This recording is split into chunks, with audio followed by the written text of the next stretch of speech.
जैसा कि पहले से ही पता है कि स्पर्मेटोजेनेसिस की शुरुआत प्यूबर्टी पर होती है। क्यों होती है तो उसको भी एक फ्लो चार्ट से बताएंगे, तभी आपको समझ में आएगा। तो होता क्या है कि प्यूबर्टी की as per hypothalamus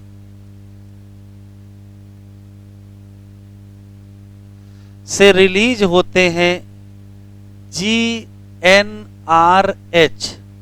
gonadotropin releasing hormone. पहले से ही पता है कि ये काम करेगा कहाँ, एंटीरियर पिट्यूटरी पर।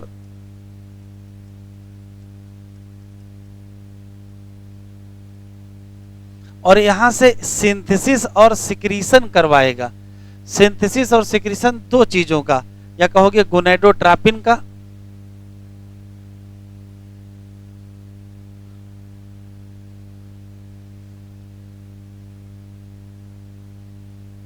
और दो गोनैडोट्रोपिन निकलेंगे। एक का नाम होगा LH और एक का नाम है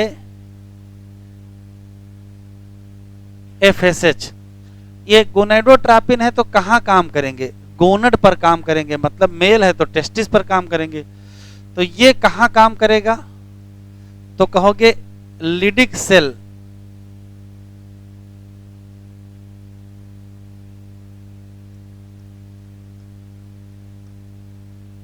और ये कहाँ काम करेगा तो आंसर देंगे सर्टोली सेल। अंतर जरा समझ लीजिए, लिडिक सेल कहाँ है, सर्टोली सेल कहाँ है। तो लिडिक सेल है सेमनीफेरस ट्यूब्यूल के बाहर और सर्टोली सेल है सेमनीफेरस ट्यूब्यूल के अंदर। कहने का मतलब है कि जो FSH है वो सेमनीफेरस ट्यूब्यूल के अंदर जाकर के काम करेगा, जबकि जो LH है वो अंदर जाकर के काम नहीं करेगा। कहाँ काम करेगा, लिडिक सेल। और यहां से क्या निकलवाएगा तो यहां से निकलवाएगा टेस्टिकुलर हार्मोन,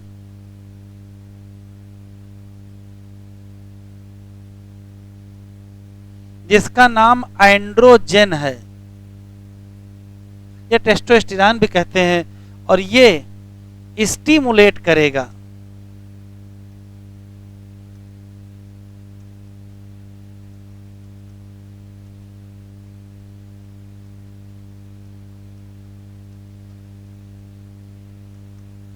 स्पर्मेटोजेनेसिस। जबकि सर्टोली सेल से क्या निकलेंगे, कुछ फैक्टर निकलेंगे और ये स्टिमुलेट करेंगे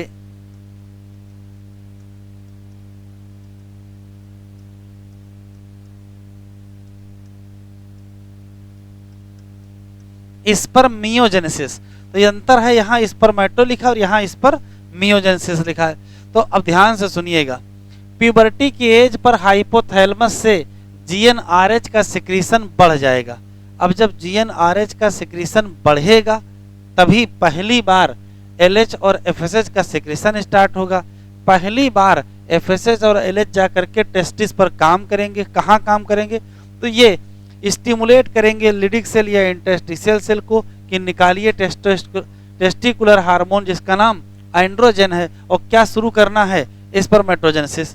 बगल में ही FSH हार्मोन जाकर के सर्टोली पर काम करेगा और सर्टोली से फैक्टर निकलवाएगा, वो स्टिमुलेट करेगा क्या, तो आंसर देंगे स्पर्मियोजेनेसिस। ठीक है, तो अब ध्यान से सुनेंगे, स्पर्मेटोजेनेसिस की शुरुआत कब हुई तो आंसर देंगे प्यूबर्टी पर हुई। क्यों, क्योंकि प्यूबर्टी पर क्या क्या निकला है, प्यूबर्टी पर पहली बार LH निकला है, प्यूबर्टी पर पहली बार FSH निकला है और प्यूबर्टी पर पहली बार GnRH। तो आंसर क्या लगाएंगे, तो आप सोचिए अगर आप GnRH ना निकलता तो क्या FSH LH निकलते, और अगर FSH LH ना निकलते तो क्या ये निकलता एंड्रोजन।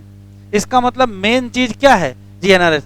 तो प्यूबर्टी की एज पर स्पर्मेटोजेनेसिस शुरू होती है, इसका सबसे महत्वपूर्ण कारण क्या है, तो आंसर कहोगे increase secretion of GnRH from कहां से, हाइपोथैलेमस। बनाओ फ्लो चार्ट।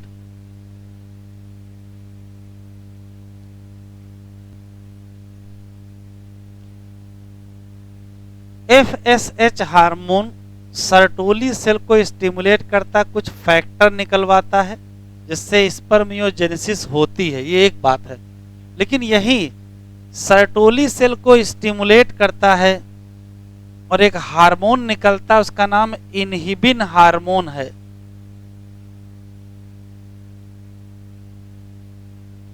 और ये इनहिबिन हार्मोन निकल के इनहिबिट कर देता है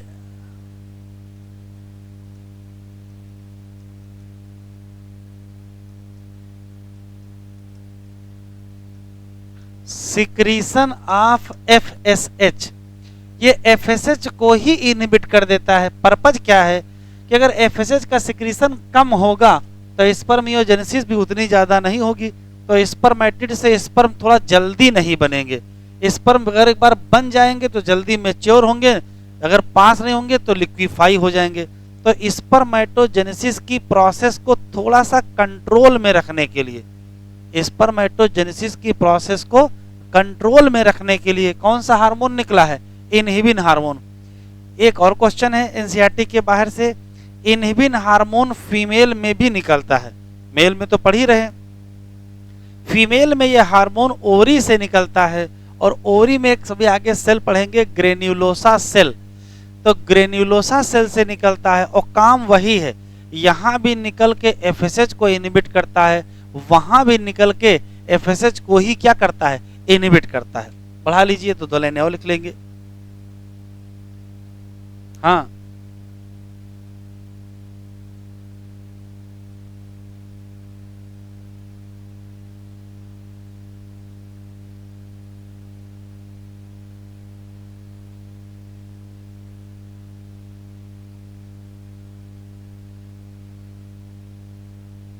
तो ये बताइए लीडिंग सेल या इंटरस्टिशियल सेल किसके कंट्रोल में है? LH। और सर्टोली सेल किसके कंट्रोल में है? तो आंसर देंगे FSH। चलिए 2-3 लाइनें लिखिए।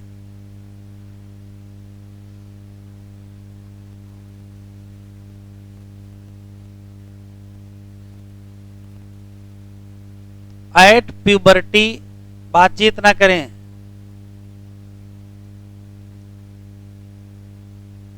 स्पर्मेटोजेनेसिस स्टार्ट क्यों? तो कहेंगे due to significant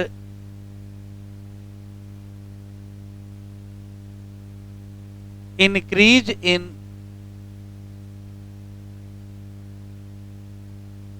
secretion of GnRH।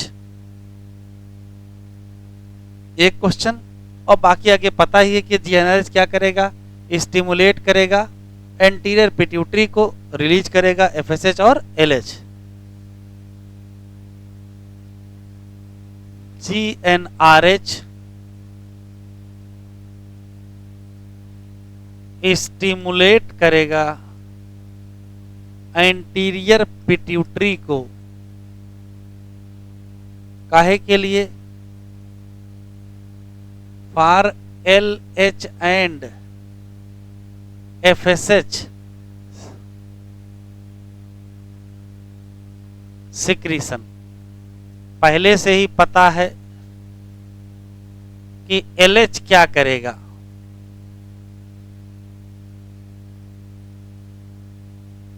Stimulate Leydig cell, और सिक्रीशन किसका करवाएंगे? एंड्रोजन का। और एंड्रोजन क्या करेगा?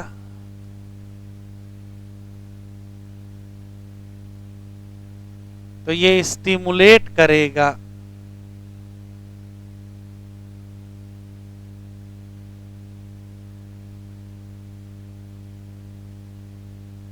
स्पर्मेटोजेनेसिस। FSH क्या करेगा?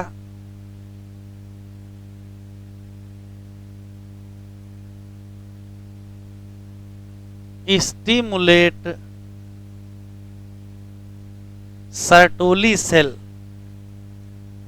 काहे के लिए? कुछ फैक्टर निकालो और स्टिमुलेट करो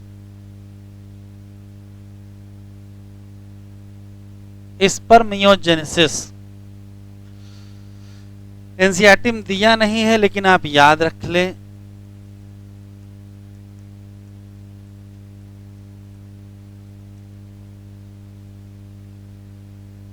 इनहिबिन हार्मोन 5 क्वेश्चन है। मेल में निकलता है कि फीमेल में, तो कहोगे दोनों में रिलीज होता है, एक सवाल। मेल में कहां से निकलता है, तो टेस्टिस के सर्टोली सेल से निकलता है। फीमेल में कहां से निकलता है, तो ओवरी के ग्रेन्युलोसा सेल। ना मिले तो कार्पस लूटियम भी लगा सकते हैं। काम दोनों में एक ही है। क्या, यहां भी एफएसएच को इनहिबिट करना, वहां भी एफएसएच को इनहिबिट करना। आया हुआ सवाल अभी दिखाते हैं।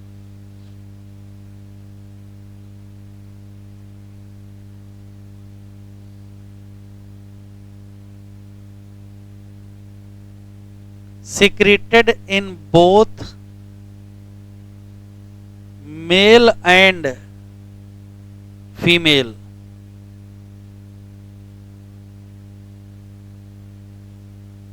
In male, inhibin secreted from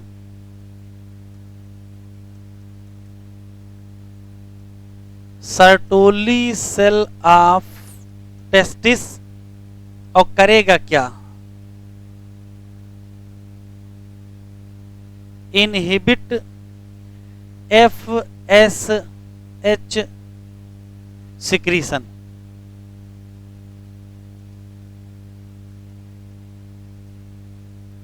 female में इनहिबिन सिक्रीटेड फ्रॉम, कहां से,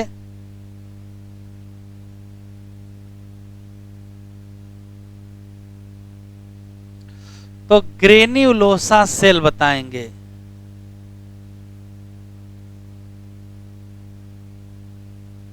अगर ग्रेन्युलोसा सेल ना मिले तो कार्पस लूटियम भी बता सकते हैं।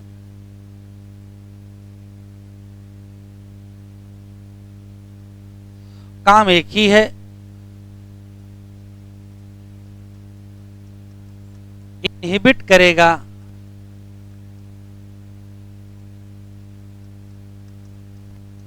FSH secretion. तो ये याद रखिएगा, लिडिक सेल किसके कंट्रोल में है, तो लिडिक सेल एलएच के कंट्रोल में है, जबकि सर्टोली सेल एफएसएच के कंट्रोल में है।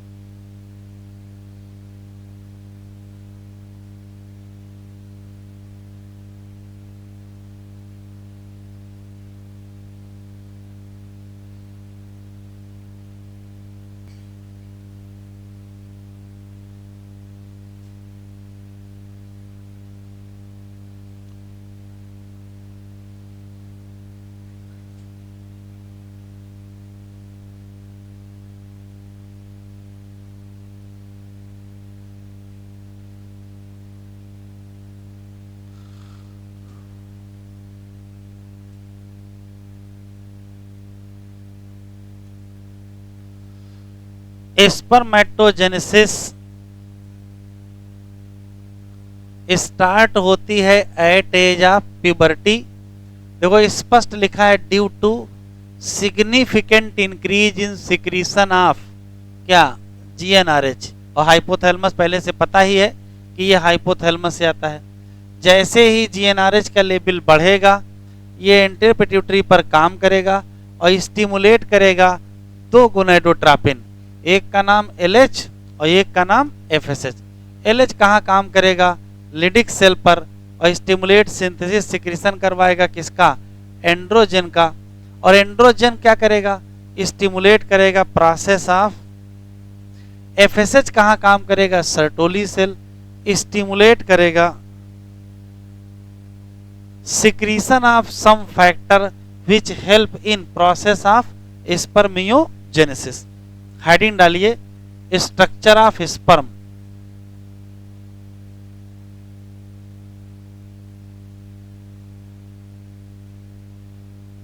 स्ट्रक्चर ऑफ स्पर्म डायग्राम बना लीजिए, सुने।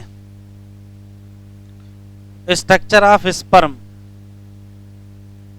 पहला सवाल है कि स्पर्म एक माइक्रोस्कोपिक स्ट्रक्चर है, लेकिन ये यूनिसेलुलर, ये एक ही सेल है, यूनिसेलुलर है, बस सेल थोड़ी लंबी हो गई है, इलांगेटेड हो गई है और फ्लैजिलेटेड। तो यूनिसेलुलर है, इलांगेटेड है, फ्लैजिलेटेड है और इसी नाते मोटाइल भी है, जबकि स्पर्मेटिड क्या होता है, नॉन मोटाइल होता है। तो unicellular, elongated, flagellated, motile structure है। यूनिसेलुलर है, सेल है, तो सेल में बाहर बाहर क्या पाया जाएगा, तो entire sperm envelope by plasma membrane, बात खत्म। अब सेल है तो उसके अंदर जितने स्ट्रक्चर सेल ऑर्गेनेल वाले होने चाहिए वो लगभग लगभग यहाँ मिलेंगे। जैसे इस टोटल स्ट्रक्चर में कुल 4 पार्ट हैं, हेड है, नेक है, मिडिल पीस और टेल। इसमें से सबसे इंपॉर्टेंट हेड ही है। हेड में 2 स्ट्रक्चर पाए जाते हैं, एक का नाम न्यूक्लियस, एक का नाम एक्रोसोम। एक एक क्वेश्चन दोनों है। पहला सवाल है कि इलांगेटेड न्यूक्लियस, थोड़ा सा लंबा न्यूक्लियस होता है, मान लेते हैं ये न्यूक्लियस है, तो न्यूक्लियस के आगे का हिस्सा और न्यूक्लियस के पीछे का हिस्सा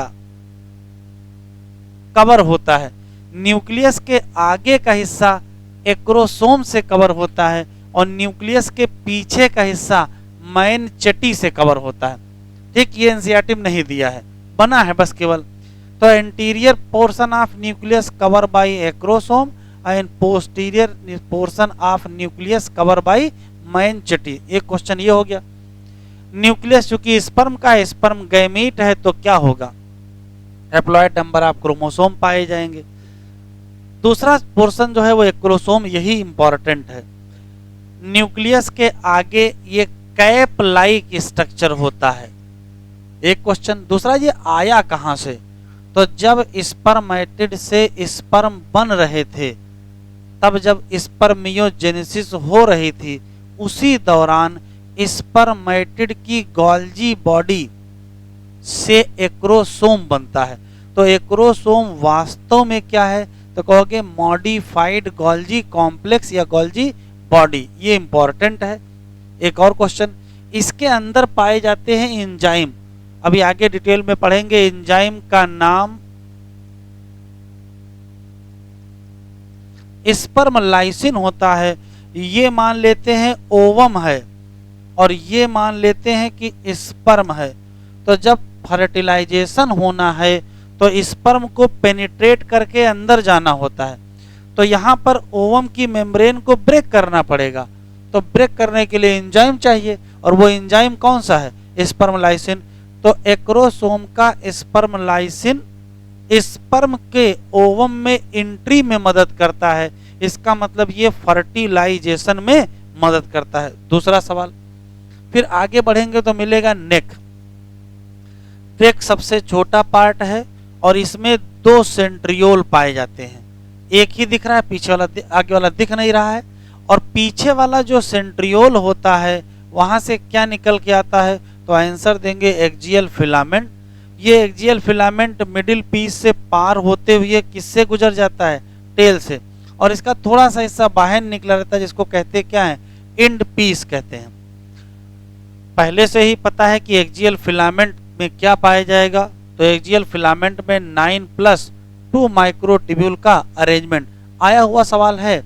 9+2 माइक्रोट्यूब्यूलर अरेंजमेंट कहाँ होता है, तो आप तुरंत कहोगे सीलिया और फ्लैजिला में, लेकिन सीलिया फ्लैजिला ऑप्शन में ही नहीं था, उसमें ऑप्शन था टेल ऑफ स्पर्म, तो आंसर सही है, मिलेगा टेल में।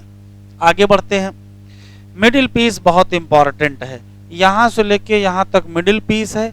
मिडिल पीस में 2 ही स्ट्रक्चर हैं, सेंटर में क्या है, एक्जियल फिलामेंट, और उसके चारों तरफ रिंग पाई जाती है, किसकी, माइटोकॉन्ड्रिया।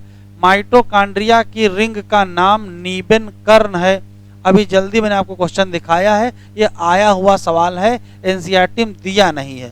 तो नीबेन कर्न क्या है, रिंग ऑफ माइटोकॉन्ड्रिया है, जो कि स्पर्म में पाया जाएगा मिडिल पीस में। फिर आएगा टेल। टेल की बात करेंगे तो टेल में 2 ही चीजें हैं, सेंटर में एक्जियल फिलामेंट है और उसके चारों तरफ क्या है, प्रोटोप्लाज्मिक शीथ। ये तो स्ट्रक्चर वाली बात होगी। ध्यान से और देखेंगे तो टेल सबसे लंबा पार्ट है, longest portion of sperm, answer क्या देंगे, टेल। माइटोकॉन्ड्रिया से जुड़ा एक क्वेश्चन यहां दिया हुआ है। स्पर्म में माइटोकॉन्ड्रिया काफी ज्यादा होते हैं और माइटोकॉन्ड्रिया जहां कहीं होंगे वहां एनर्जी देंगे। तो ये एनर्जी देते हैं, उसका फायदा क्या होता है, उसका फायदा होता है स्पर्म का जो टेल है वो मूव करता है, और जब टेल मूव करेगा तो स्पर्म भी मूव करेंगे। क्यों, ये है वेजाइना, ये है यूट्रस, ये है फेलोपियन ट्यूब, ये है ओरी, यहां से यहां ओवम गया इस जगह पर, और यहां स्पर्म है। इस स्पर्म को यहां से यहां जाना है। फीमेल जेनाइटल ट्रैक्ट में स्विमिंग ऑफ स्पर्मेटोजोआ होता है, उसमें स्पर्म की टेल का मूवमेंट बहुत इंपॉर्टेंट है। तो मोटेलिटी ऑफ स्पर्म, जब टेल का मूवमेंट होगा, और टेल के मूवमेंट के लिए क्या चाहिए, एनर्जी चाहिए, और एनर्जी कौन देगा, माइटोकॉन्ड्रिया, जो कि कहां है, मिडिल पीस। हम लिख रहे हैं, आप लिख लीजिए।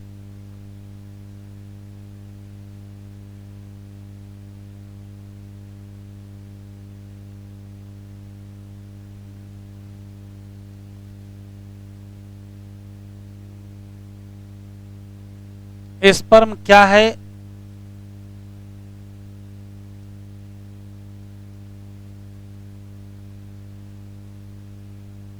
माइक्रोस्कोपिक स्ट्रक्चर है,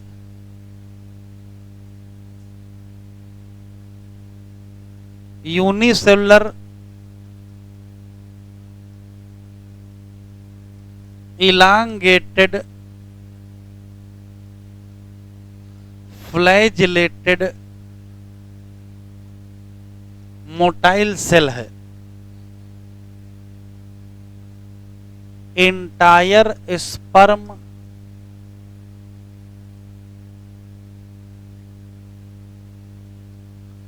एनवेलप बाई, किसके द्वारा, तो आंसर देंगे प्लाज्मा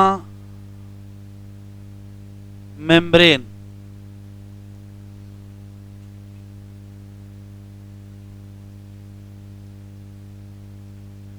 स्पर्म में 4 पार्ट हैं,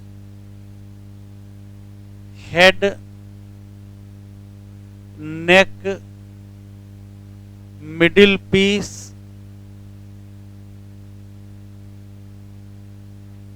एंड टेल। अगर हम हेड की बात करें तो हेड में हैव इलॉन्गेटेड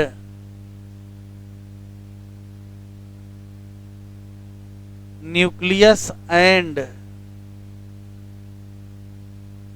एक्रोसोम। और इलांगेटेड न्यूक्लियस कैसा होता है, हेप्लॉइड होता है। एक्रोसोम इंपॉर्टेंट है।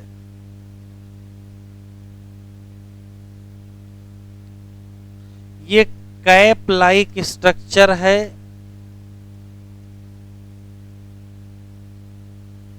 जो कवर करता है, that cover anterior portion of nucleus. एक क्वेश्चन। दूसरा सवाल है डेवलप कहां से हुआ,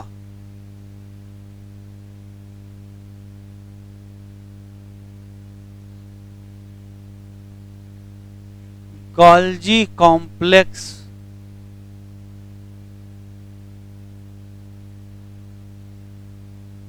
ऑफ स्पर्मेटिड।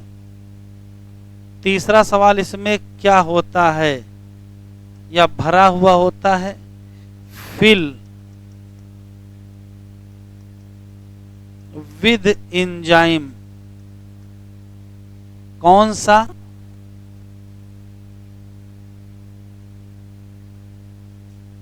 स्पर्म लाइसिन, जो हेल्प करेगा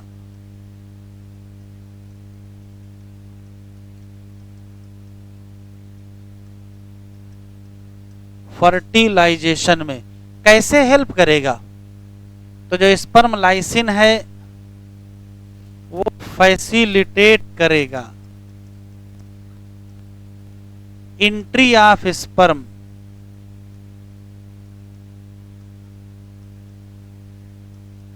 इनटू ओवम। ओवम में स्पर्म कैसे एंट्री करेंगे वो आगे डिटेल में हम लोग फर्टिलाइजेशन में पढ़ लेंगे।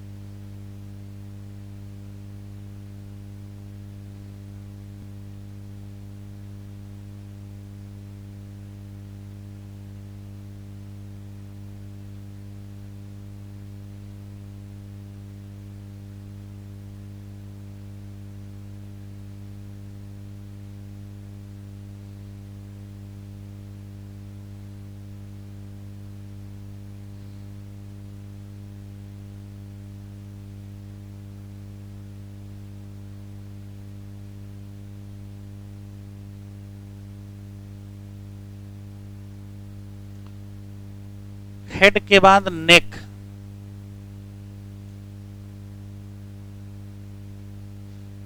नेक एक तो स्मॉलेस्ट पार्ट है,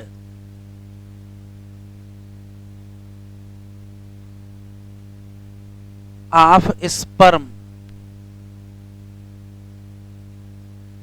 दूसरा, नेक हैव 2 सेंट्रियोल, और सेंट्रियोल में अरेंजमेंट कैसा होगा? 9+0।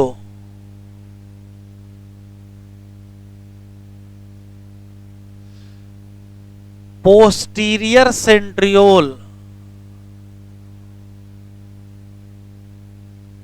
गिव राइज क्या? तो आंसर देंगे axial filament.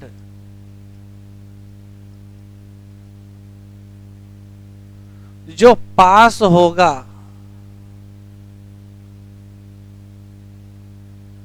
That pass through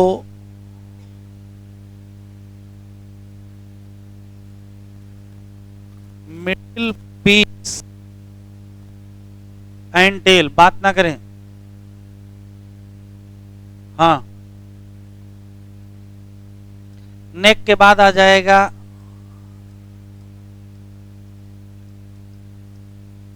middle piece. Middle piece में क्या है? तो कहोगे रिंग ऑफ माइटोकॉन्ड्रिया। और क्या है?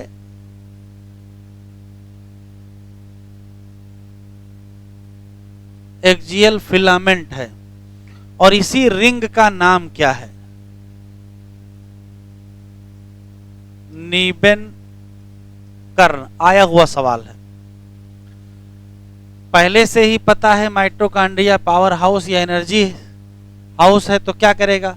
ये एनर्जी देगा, प्रोवाइड एनर्जी। और उससे क्या होगा? मूवमेंट ऑफ टेल होगा, और टेल का मूवमेंट का रिजल्ट क्या होगा?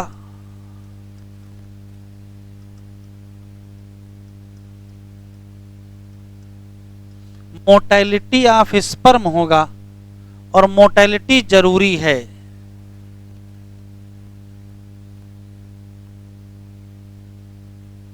नेसेसरी फॉर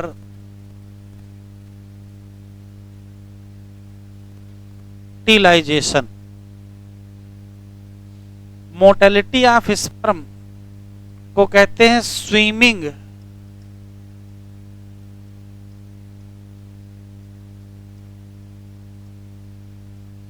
क्योंकि फीमेल जेनाइटल ट्रैक्ट में स्पर्म फ्लूइड में मूव करते हैं, इसी नाते इसको स्विमिंग ऑफ स्पर्मेटोजोआ कहते हैं। एनसीईआरटी में जो डायग्राम बना है स्पर्म का, जो डायग्राम बना उसके बगल में देखिए स्पर्म माइटोकॉन्ड्रिया नीचे क्या लिखा है?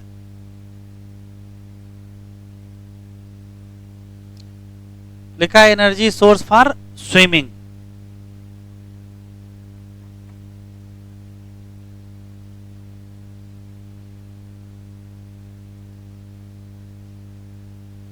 फिर आ जाएगा टेल। तो टेल में दो क्वेश्चन है। लॉन्गेस्ट पार्ट ऑफ स्पर्म है क्या? तो कहोगे एक्सियल फिलामेंट है। एंड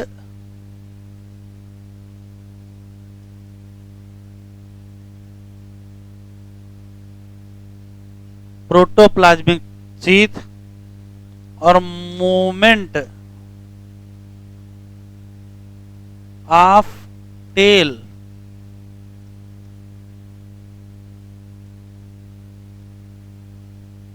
से क्या जुड़ा है? Mortality of sperm. न मूवमेंट होगा न मोटेलिटी होगी।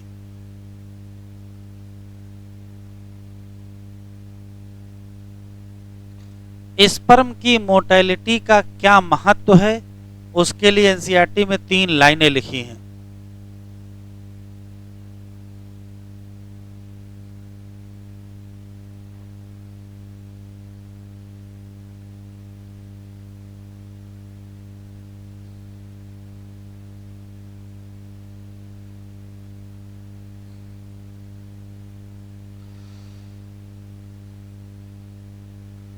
ह्यूमन मेल के द्वारा सेक्सुअल इंटरकोर्स में जब स्पर्म या सीमेन रिलीज होता है उसके लिए एक टर्म है इजाकुलेशन।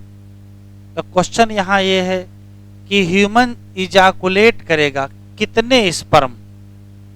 तो एक इजाकुलेशन में 200 से 300 मिलियन की मिलियन स्पर्म पर इजाकुलेशन है। एक इजाकुलेशन में है 200 से 300 मिलियन स्पर्म, तो बहुत ज्यादा हैं। ये है यूट्रस, ये सर्विक्स, ये वेजाइना,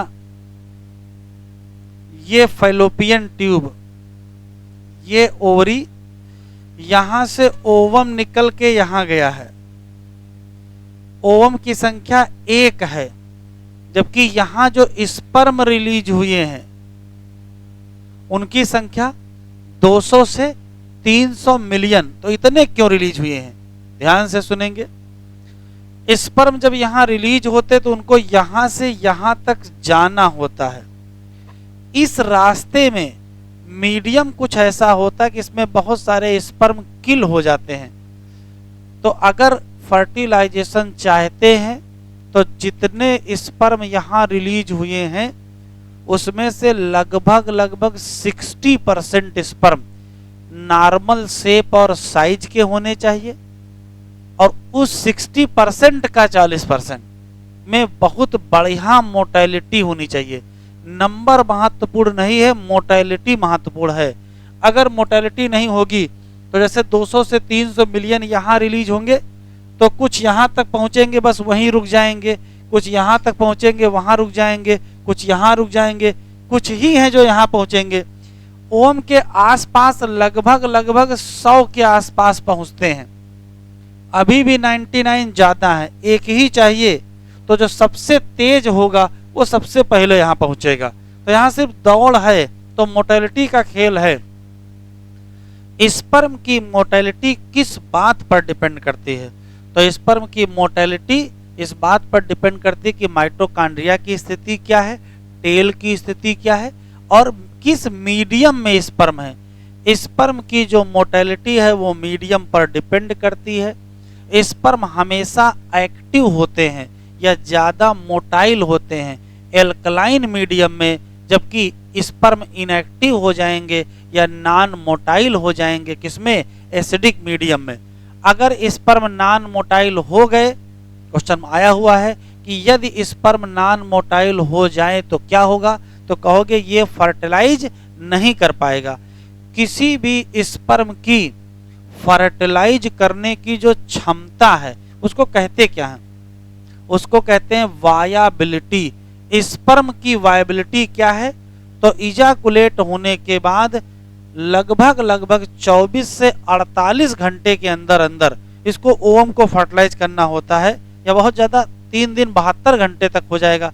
तो वायबिलिटी 48 से 72 घंटे तक अधिकतम हो सकती है। इस पीरियड में ही उसको ओवम से मिलना होता है। वायबिलिटी मतलब फर्टिलाइज करने की एबिलिटी किस पर डिपेंड करेगी? तो कहोगे, आंसर देंगे मीडियम पर डिपेंड करेगी। और मीडियम कैसा होना चाहिए? एल्कलाइन मीडियम होना चाहिए। एल्कलाइन मीडियम है तो एक्टिव ज्यादा होंगे, और यदि एसिडिक मीडियम में है तो सरवाइव नहीं करेंगे। तो 4-5 बातें मैं लिख रहा हूं, लिख लीजिए। स्पर्म काउंट,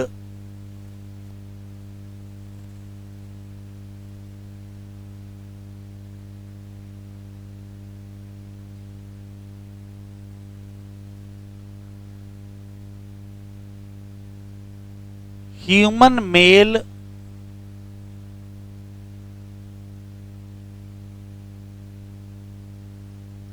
इजाकुलेट करेंगे कितना? तो लगभग 200 से 300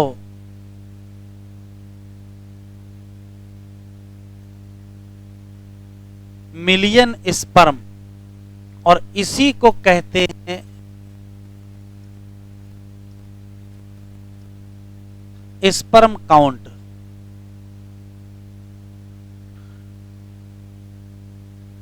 for normal fertility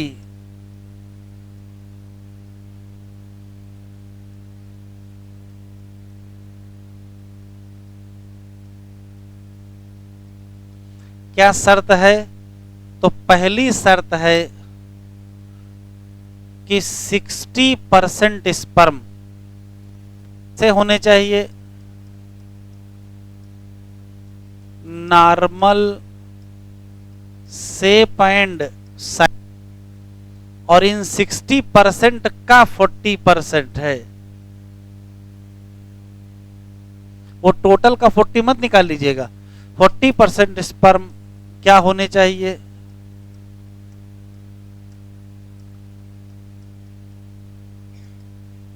vigorous mortality.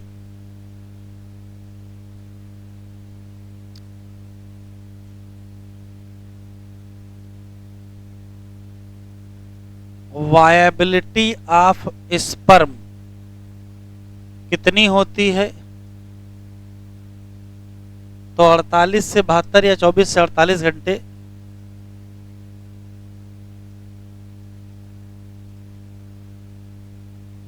After release होती है। वायबिलिटी का मतलब क्या है?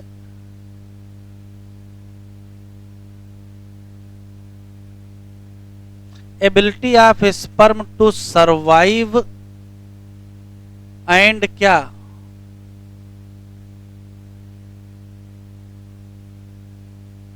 Fertilise ovum.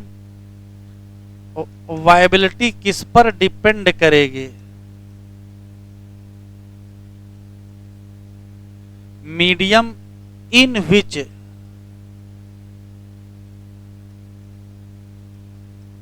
Sperm present.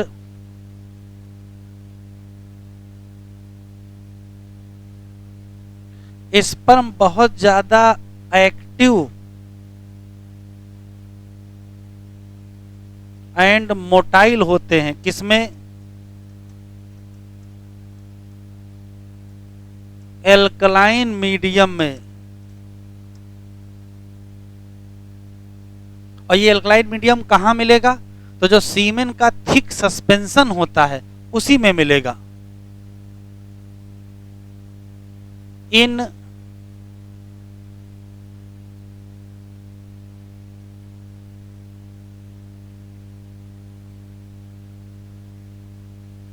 Thick suspension of सीमेन पर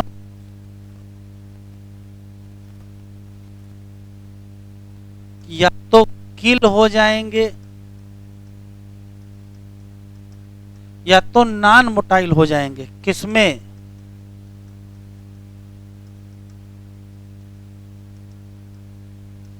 एसिडिक मीडियम में। एक शब्द है एस्थीनोस्पर्मिया, इस होता है नॉन मोटाइल स्पर्म, और नॉन मोटाइल स्पर्म कभी फर्टिलाइज नहीं कर पाएगा। Not able to fertilize ovum. दो सवाल और हैं। मीडियम को एल्कलाइन कौन बनाएगा? अगर मीडियम एल्कलाइन होगा तभी स्पर्म एक्टिव और मोटाइल होंगे। तो ये एल्कलाइन मीडियम मिलता कहां से वो देखो जरा। आपको पहले से पता है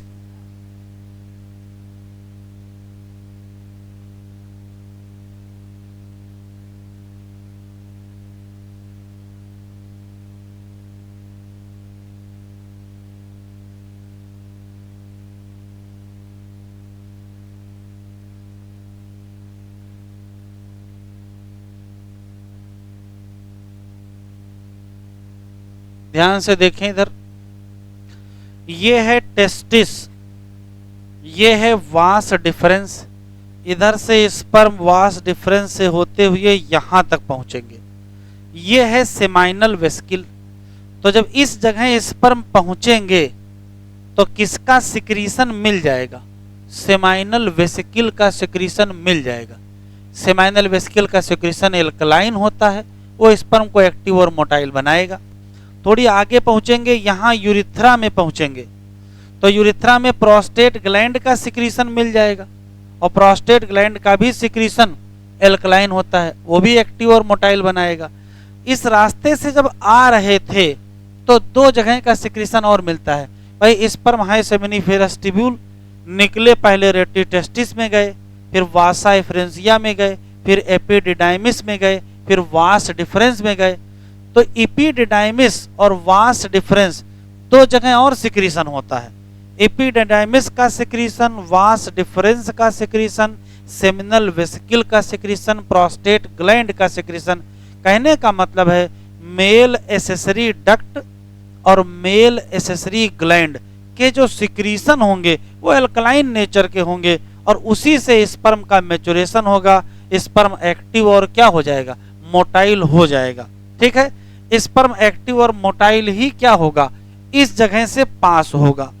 जब पास होगा तो देखिए क्या है, स्पर्म तो पास ही होंगे, लेकिन सेमिनल वेसिकल और प्रोस्टेट ग्लैंड का सिक्रीशन भी तो पास हो जाएगा। तो उस सिक्रीशन को कहते क्या हैं? क्या कहते हैं? Seminal plasma. अगर आपको याद हो, मेल एसेसरी ग्लैंड के सिक्रीशन को सेमाइनल प्लाज्मा कहते हैं। तो seminal plasma along with the sperm pass होगा, और ये जो मिक्सचर बनेगा, इसी मिक्सचर का नाम क्या होगा? सीमेन होगा, जो कि thick milky white alkaline thick होता है, मिल्की व्हाइट होता है, एल्कलाइन होता है, और इसमें स्पर्म एक्टिव और मोटाइल रहेंगे। 5 बातें बताई हैं कि जब सेमिनिफेरस ट्यूब्यूल से स्पर्म रिलीज होंगे तो मेल एसेसरी डक्ट से पास होंगे, उसके अंदर की पूरी चेन है, उस दौरान उनका सिक्रीशन मिल जाएगा, वो एल्कलाइन होगा। इसी दौरान सिक्रीशन ऑफ सेमिनल वेसिकल भी मिलेगा, सिक्रीशन ऑफ प्रोस्टेट ग्लैंड या उसके बाद बल्बो यूरिथ्रल ग्लैंड का मिलेगा। ये सब मिल जाएंगे। सबका मिस सिक्रीशन क्या होगा? सेमाइनल प्लाज्मा होगा, और उसी में क्या होंगे? स्पर्म। कहोगे क्या? सीमेन। तो क्वेश्चन पूछा गया है कि मेल एसेसरी ग्लैंड और मेल एसेसरी डक्ट का सिक्रीशन यदि ना हो तो क्या होगा? तो फिर स्पर्म सर्वाइव नहीं करेंगे। तो सिक्रीशन करवाएगा कौन? कोई ना कोई तो कंट्रोल करता होगा कि हाँ आप सेमिनल वेसिकल का सिक्रीशन निकलो या प्रोस्टेट ग्लैंड का सिक्रीशन निकले, कोई ना कोई तो कराता होगा। तो मेल एसेसरी ग्लैंड और मेल एसेसरी डक्ट का जो सिक्रीशन है वो कौन करवाएगा? तो आंसर देंगे वही टेस्टिकुलर हार्मोन जिसका नाम एंड्रोजन या टेस्टोस्टेरोन है। चलिए 4 बातें और लिख लीजिए।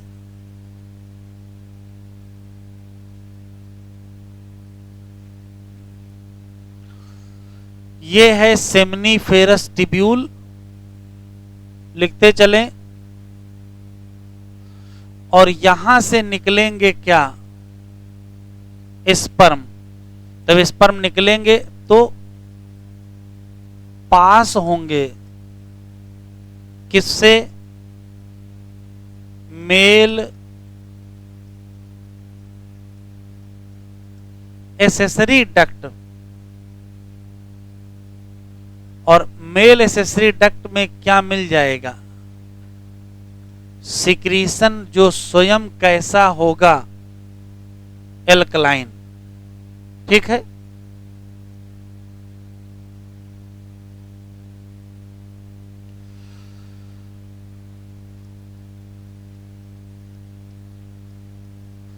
सिक्रीशन 4 लोगों का बहुत महत्वपूर्ण है। सिक्रीशन ऑफ एपिडिडाइमिस,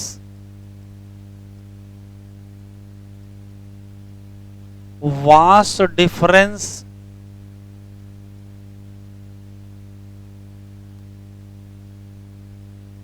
सेमाइनल वेस्किल,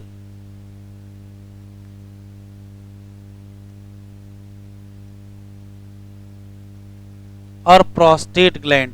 इन चारों का जो सिक्रीशन होगा for maturation and motility of sperm, इन सब का जो सिक्रीशन होता है मेक स्पर्म एक्टिव एंड क्या? मोटाइल।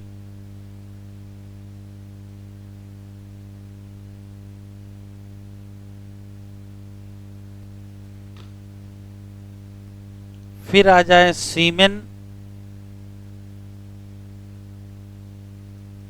ये थिक मिल्की व्हाइट फ्लूइड होता है।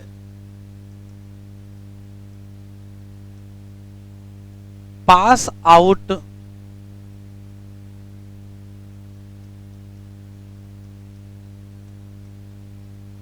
ड्यूरिंग क्वाइटस, और इस घटना को कहते हैं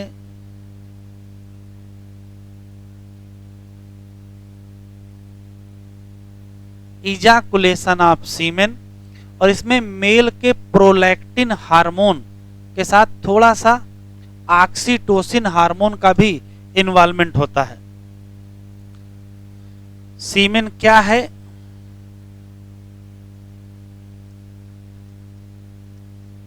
कंटेन स्पर्म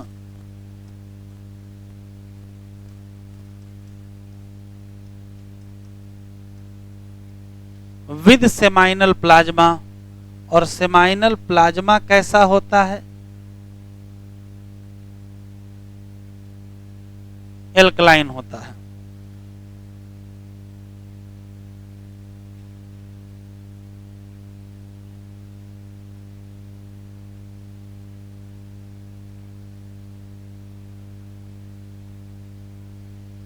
सीमेन में लगभग 60% सिक्रीशन, लगभग 30% सिक्रीशन। तो बचा कितना? लगभग 10%। 5 to 10 रेंज होती है। का होगा ये का होगा, और 5 से 10% स्पर्म होते हैं।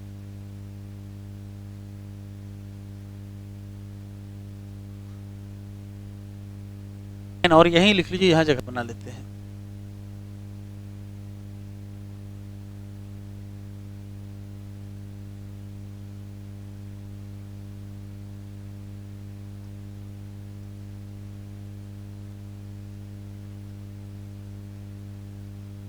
secretion of male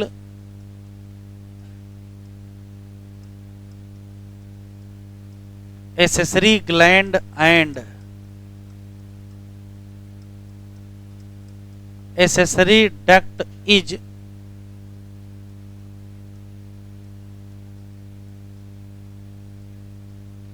stimulated by वही टेस्टिकुलर हार्मोन जिसका नाम एंड्रोजन है।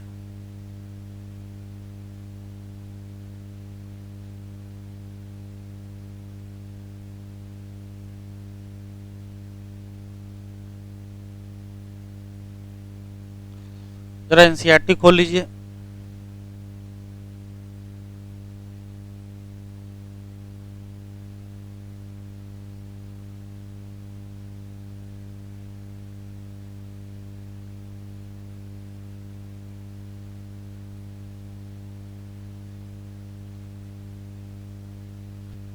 तो जरा एनसीईआरटी खोलें, जितना लिखा उतना पढ़ लिया जाए।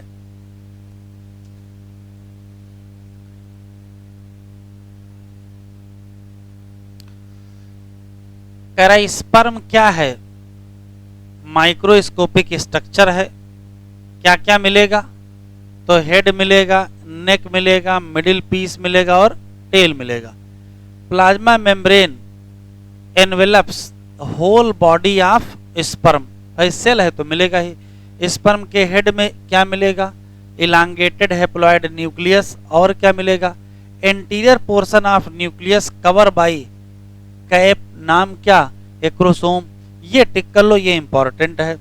एक्रोसोम में भरा होता है एंजाइम, कौन सा? स्पर्म लाइसिन, जो हेल्प करता है फर्टिलाइजेशन ऑफ ओवम। कैसे? तो एंट्री ऑफ स्पर्म में मदद करता है। मिडिल पीस में ढेर सारे क्या मिलेंगे? माइटोकॉन्ड्रिया, जिनका एक ही काम एनर्जी, और एनर्जी से क्या आएगा? मूवमेंट ऑफ टेल, और उससे क्या होगा? तो फैसिलिटेट स्पर्म मोटेलिटी, जो कि जरूरी है किसके लिए? फर्टिलाइजेशन, बहुत इंपॉर्टेंट। ह्यूमन मेल इजाकुलेट, इजाकुलेशन के दौरान जो फ्लूइड रिलीज होगा उस प्रोसेस का नाम इजाकुलेशन होगा, और वो फ्लूइड सीमेन होगा। इजाकुलेट लगभग 200 से 300 मिलियन की million sperm during coitus, of which, उसमें से कितने? नॉर्मल फर्टिलिटी के लिए कम से कम 60% स्पर्म क्या होने चाहिए? नॉर्मल शेप एंड साइज, और एटलीस्ट 40% ऑफ देम, इसका क्या? Must show vigorous mortality.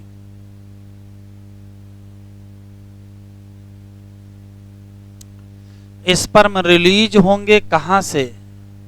Seminiferous tubule, और फिर धीरे धीरे ट्रांसपोर्ट होंगे कहां से? Accessory duct. अब वो चेन पूरी आपको पता ही है, रेटिटेस्टिस, वासा एफरेंसिया, एपिडिडाइमिस, वास डिफरेंस, और उसके बाद यूरेथ्रा से बाहर हो जाएंगे इजैकुलेटरी डक्ट। ये लाइन टिक कर लो, इंपॉर्टेंट है। सिक्रीशन, वैसे तो पूरी एसेसरी ग्लैंड, पूरी एसेसरी डक्ट होनी चाहिए, लेकिन 2 एसेसरी ग्लैंड और 2 एसेसरी डक्ट के नाम लिखे हैं। कौन कौन से डक्ट? एपिडिडाइमिस और वास डिफरेंस। और कौन कौन सी ग्लैंड? सेमिनल वेस्किल और प्रोस्टेट। ये जरूरी है किसके लिए? मैचुरेशन, और किसके लिए? Mortality of sperm. हाँ, अगर चूज करवा ले मोटेलिटी ऑफ स्पर्म में सबसे इंपॉर्टेंट क्या है, यही चारों ऑप्शन दे दे, तो आंसर प्रोस्टेट दीजिएगा। प्रोस्टेट ग्लैंड का सिक्रीशन कैल्शियम प्रोवाइड करता है, उसी से मोटेलिटी आती है। तो अगर चूज करना पड़े तो प्रोस्टेट, वरना वैसे चारों सही हैं। सेमिनल प्लाज्मा में क्या मिला लिया जाए? स्पर्म, तो क्या बनेगा? सीमेन। ये देखो लिखा, function of male accessory duct और मेल एसेसरी ग्लैंड मेंटेन या रेगुलेटेड बाई, तो आंसर क्या देंगे? टेस्टिकुलर हार्मोन, और उसका नाम पहले से पता है, एंड्रोजन। ये स्पर्मेटोजेनेसिस की पूरी प्रोसेस कंप्लीट। मिनिमम एक सवाल आना ही आना है, वो चाहे स्पर्मेटोजेनेसिस की प्रोसेस से आए, चाहे उसके हार्मोनल कंट्रोल से आए, चाहे स्पर्म के स्ट्रक्चर से आए, या उसके बाद की उसकी वायबिलिटी और मोर्टेलिटी का जो कॉन्सेप्ट है उससे भी सवाल आ रहा है।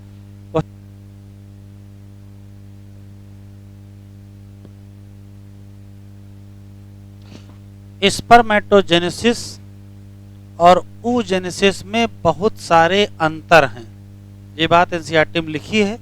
जब oogenesis कंप्लीट होगी तो हम एक टेबल बनवा देंगे और कंपेयर के पॉइंट लिखा देंगे। अब ये क्वेश्चन भी इस टाइप का आया था, ऐसी कोई बात बताओ जो केवल oogenesis के लिए सही हो और स्पर्मेटोजेनेसिस और oogenesis के लिए कॉमन ना हो। इस टाइप का क्वेश्चन आया था, अभी दिखाएंगे आपको, ध्यान से सुनेंगे, लिखेंगे कुछ नहीं। अब पहला सवाल है कि oogenesis कब शुरू होती है, तो कहोगे एम्ब्रायोनिक लाइफ में शुरू होती है। एम्ब्रायोनिक लाइफ का मतलब बर्थ से पहले। कैसे? जैसे कोई फीमेल है, उसके यूट्रस में प्रेगनेंसी एम्ब्रायोनिक डेवलपमेंट है और एम्ब्रायो संयोग से फीमेल है। तो कोई फीमेल है, उसके यूट्रस में फीमेल एम्ब्रायो है और फीमेल एम्ब्रायो है तो उसमें ओवरी डेवलप हो रही होगी।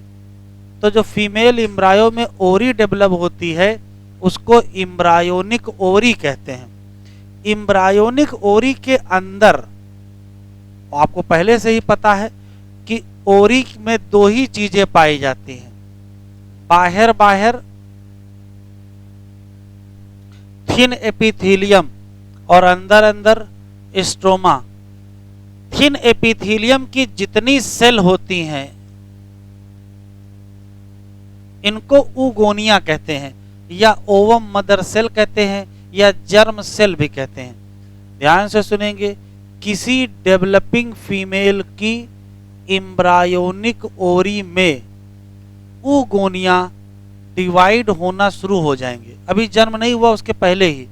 तो जब oogonia डिवाइड करेंगे तो एक oogonia से 2, 2 से 4, 8, 16, 32, 64 ऐसे मल्टीप्लाई करेंगे और मल्टीप्लाई करेंगे तो माइटोटिक डिवीजन होगा। इसी फेज को हम लोग कहेंगे मल्टीप्लिकेशन होगा। लगभग 2 मिलियन oogonia एक एम्ब्रायोनिक ओवरी में बनेगी। तो एक फीमेल एम्ब्रायो में 4 मिलियन oogonia हो जाएंगे, क्योंकि 2 ओवरी होंगी। जितनी भी oogonia बननी होंगी वो जन्म के पहले ही बनेंगी। जन्म के बाद कोई भी नई oogonia नहीं बनेगी, ना बनेगी ना उसमें जुड़ेगी। जितनी बननी होंगी जन्म के पहले बनेंगी। कितनी बनेंगी? 2 मिलियन ईच एम्ब्रायोनिक ओवरी। ठीक, जन्म के पहले ही oogonia जो 2 मिलियन होंगी वो छोटे छोटे ग्रुप में इकट्ठा हो जाएंगे। ये मान लेते एक ग्रुप बन गया, इस ग्रुप का नाम एग नेस्ट होता है। लिखिएगा नहीं कुछ भी अभी। तो ये जितनी oogonia बनी है वो छोटे छोटे ग्रुप में इकट्ठा हो जाएंगे। किसी एक ग्रुप का नाम एग नेस्ट होगा। इसी में से कोई एक oogonia अपना साइज बड़ा कर लेगी। तो जो oogonia अपना साइज बड़ा कर लेगी उसका नाम प्राइमरी oocyte हो जाएगा। और इस एग नेस्ट की जो बाकी oogonia है वो इसके चारों तरफ अरेंज हो जाएंगी और इसी का नाम ग्रेन्युलोसा सेल है, जिनका नाम आप पढ़ चुके हो। क्या पढ़े उनके बारे में? यहां से निकलता है इनहिबिन हार्मोन। क्या क्या पढ़ा? oogenesis शुरू होती है जन्म के पहले एम्ब्रायोनिक लाइफ में। एम्ब्रायोनिक लाइफ का मतलब एम्ब्रायोनिक ओवरी में क्या होता है? oogonia मल्टीप्लाई करेंगे, नंबर बढ़ाएंगे, 2 मिलियन oogonia एक एम्ब्रायोनिक ओवरी में बनेंगे। oogonia छोटे छोटे ग्रुप में इकट्ठा होंगे, नाम एक नेस्ट होगा। उसमें से कोई भी oogonia अपना साइज बड़ा कर लेगी। जो साइज बड़ा करेगी तो वो ग्रोथ होगी, और मतलब चेंज आया है तो इसको हम क्या कहेंगे? डिफरेंशिएशन। तो माइटोटिक डिफरेंशिएशन हो जाएगा। जो भी oogonia अपना साइज बड़ा कर लेगी उसका नाम हम क्या रख देंगे? प्राइमरी oocyte रख देंगे। तो बाकी उस एग नेस्ट की जो छोटी छोटी oogonia होंगी उसी के चारों तरफ पाई जाएंगी और उन्हीं का नाम क्या हो जाएगा? Granulosa cell. ये जो प्राइमरी oocyte है यही मियोसिस स्टार्ट करेगी, जो कि गैमेटोजेनेसिस में मियोसिस होगी। ये मियोसिस शुरू होगी तो मियोसिस में भाई मियोसिस 1 होता है, मियोसिस 2 होता है, तो पहले 1 स्टार्ट होगा। 1 में भी प्रोफेज 1, मेटाफेज 1, एनाफेज 1, टीलोफेज 1 होता है, तो प्रोफेज 1 स्टार्ट होगा। और प्रोफेज में भी लेप्टोटीन, जाइगोटीन, पैकिटीन, डिप्लोटीन, डायाकाइनेसिस होता है। तो ध्यान से सुनिएगा, प्राइमरी oocyte अपना मियोसिस 1 या रिडक्शन डिवीजन 1 शुरू करती है, और रिडक्शन डिवीजन 1 में प्रोफेज चल रहा है। लेप्टोटीन हो गया, जाइगोटीन हो गया, पैकिटीन हो गया, और डिप्लोटीन में पहुंचे। डिप्लोटीन में पहुंचे ही थे तब तक उस पर्टिकुलर फीमेल का बर्थ का नंबर आ गया। जैसे ही बर्थ होगी वैसे ही oogenesis रुक जाएगी या वो रिडक्शन डिवीजन रुक जाएगा। क्वेश्चन पूछा जाता है रिडक्शन डिवीजन किस फेज पर रुकेगा, तो कहोगे प्रोफेज 1 पे रुकेगा। प्रोफेज 1 में कहां रुकेगा, तब कहोगे डिप्लोटीन में रुकेगा। किसके कहने से रुक गया, ये आया हुआ सवाल है। मियोसिस अरेस्ट हुआ है ना, मियोसिस क्यों रुक गई, किसी ना किसी ने कुछ किया होगा, तो यही आंसर है क्या, ग्रेन्युलोसा सेल। ग्रेन्युलोसा सेल ने ही कहा है कि अब बर्थ हो गई है, अब मियोसिस रोक दीजिए। इतना आपको बिल्कुल क्लियर है, बर्थ हो गई है, मियोसिस रुक गई है, किस फेज में, तो कहोगे प्रोफेज 1, और 1 में कहां रुकी है, तो कहोगे डिप्लोटीन में। इतना पहले लिख लीजिए, फिर आगे बढ़ते हैं, इधर कुछ नहीं लिखना है।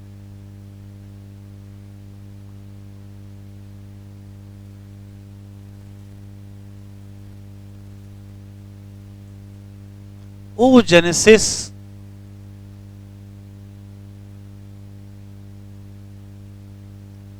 start during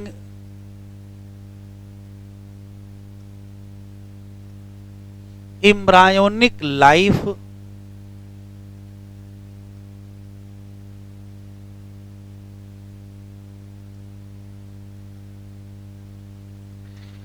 inside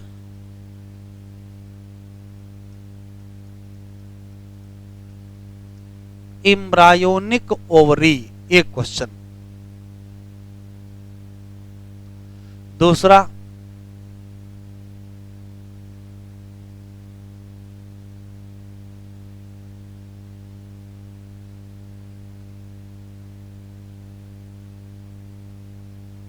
inside embryonic ovary क्या होगा, oogonia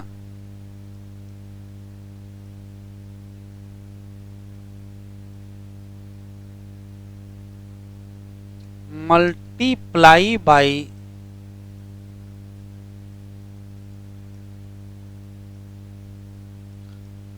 माइटोटिक डिवीजन।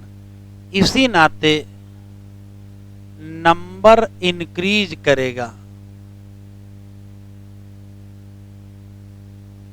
और कितना, तो संख्या याद रखिएगा,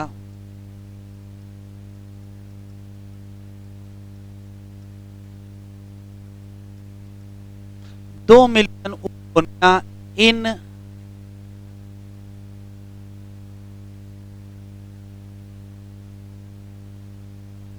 ईच फीटल ओरी। जितनी भी oogonia बननी होंगी एम्ब्रियोनिक लाइफ में बनेगी, कोई भी oogonia जन्म के बाद नहीं बनेगी।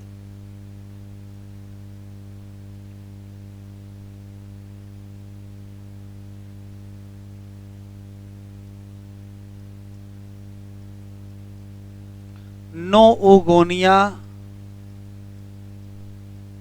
Produce after birth.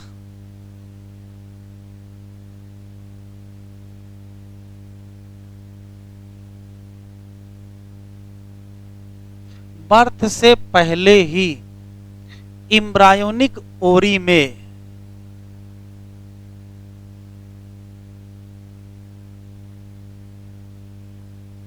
क्या होगा, oogonia enlarge in size, और क्या कहोगे, प्राइमरी oocyte, उससे पहले छोटे छोटे ग्रुप बनेंगे, उनको क्या कहोगे, एगनेस्ट।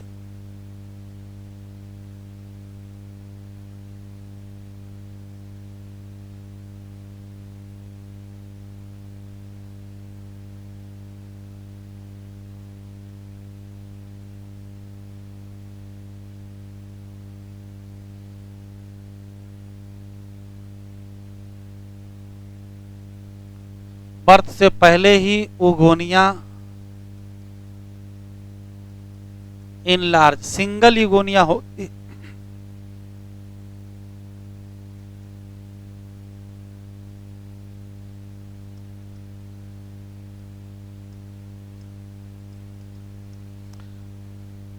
एक नेस्ट में मान लेते हैं 10 यूगोनिया है तो कोई एक बड़ी होगी, 9 बड़ी नहीं होंगी। और प्राइमरी oocyte बन जाने क्या कहोगे, माइटोटिक।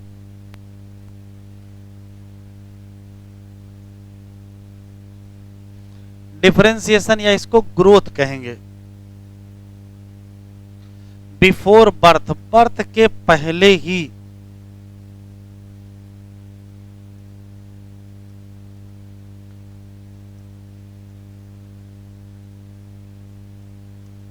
प्राइमरी oocyte स्टार्ट कर देगा क्या,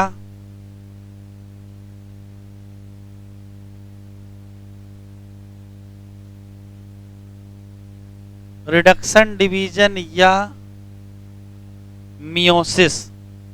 और इस रिडक्शन डिवीजन या मियोसिस की खास बात ये होगी कि ये कंप्लीट नहीं हो पाएगा और ये स्टॉप हो जाएगा। स्टार्ट रिडक्शन डिवीजन बट या meiosis but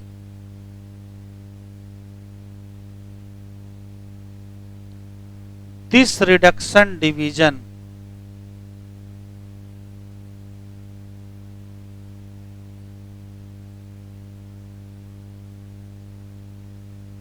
stop at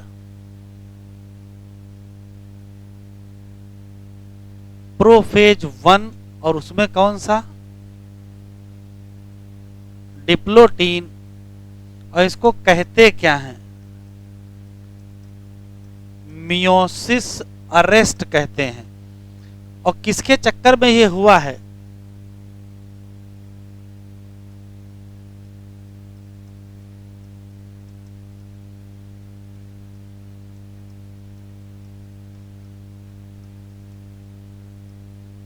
due to secretion of granulosa cell.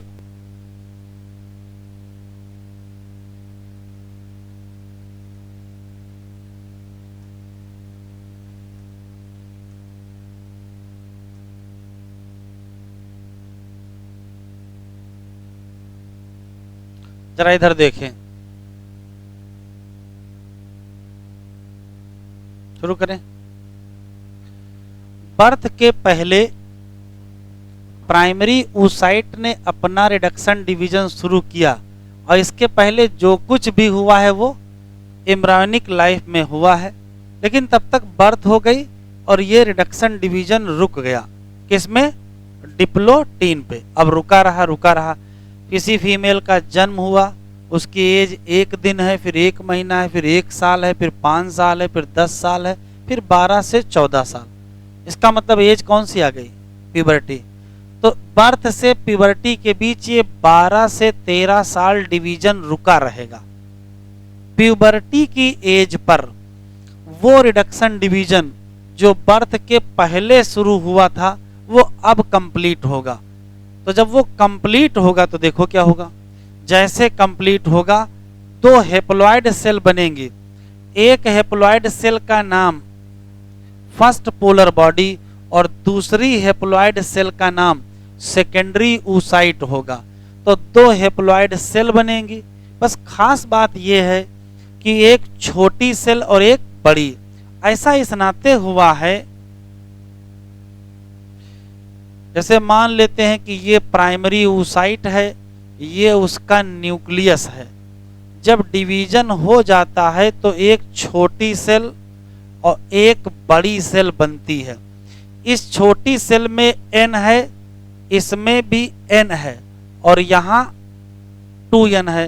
कहने का मतलब है कि क्रोमोसोम का बंटवारा तो बराबर हुआ, लेकिन साइटोप्लाज्म का बंटवारा बराबर नहीं हुआ।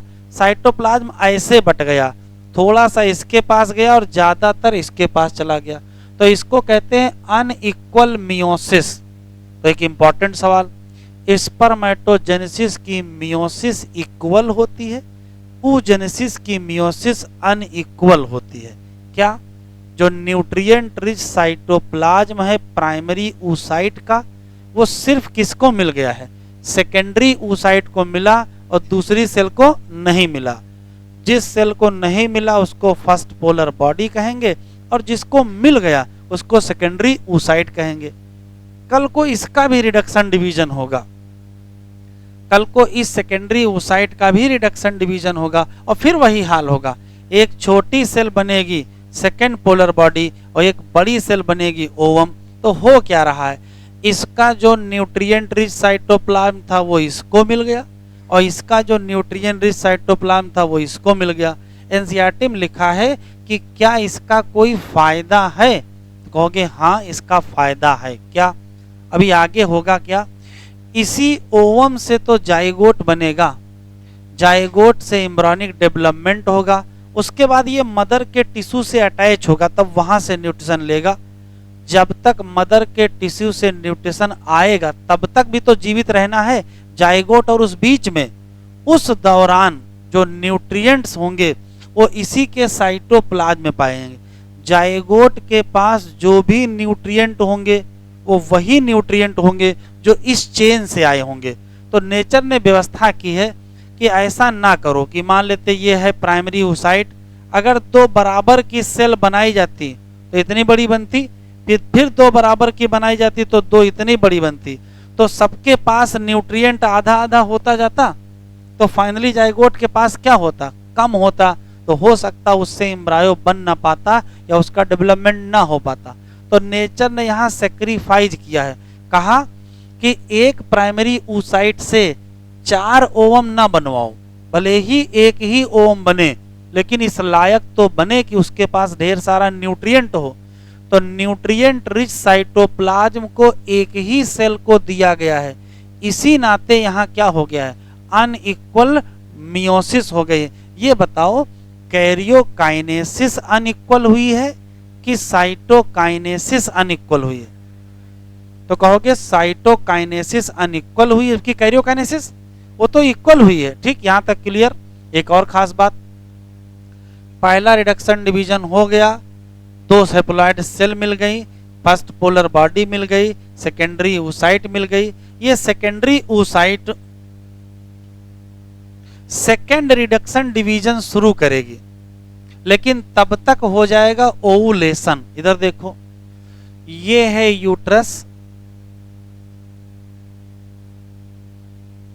ये सर्विक्स, ये वेजाइना, ये ओवरी, ऐसे स्ट्रक्चर बना हुआ है। ध्यान से सुनिएगा। देखिए हुआ क्या है, यहां से सेकेंडरी oocyte निकल के यहां चला जाता है। तो क्वेश्चन ये बताओ कि मियोसिस 1 ओवुलेशन के पहले हुआ है कि ओवुलेशन के बाद? भाई यहां से यहां जाने को ही तो ओवुलेशन कहते हैं। तो बताओ ओवुलेशन के पहले हुआ है कि ओवुलेशन के बाद? तो ये घटना हुई है प्रायर टू ओवुलेशन। एक और क्वेश्चन, ओवुलेशन में निकल के क्या गया है? सेकेंडरी oocyte ही गई है। फर्स्ट रिडक्शन डिवीजन पूरा हुआ, सेकेंडरी oocyte बनी, ओवरी से निकल के फैलोपियन ट्यूब में चली गई, प्रोसेस का नाम ओवुलेशन हुआ। इसी दौरान इसने अपना सेकेंड रिडक्शन डिवीजन शुरू कर दिया था, लेकिन यह second reduction division prophase second पूरा कर लेगा, लेकिन मेटाफेज सेकेंड पर जाके रुक जाएगा। कहां?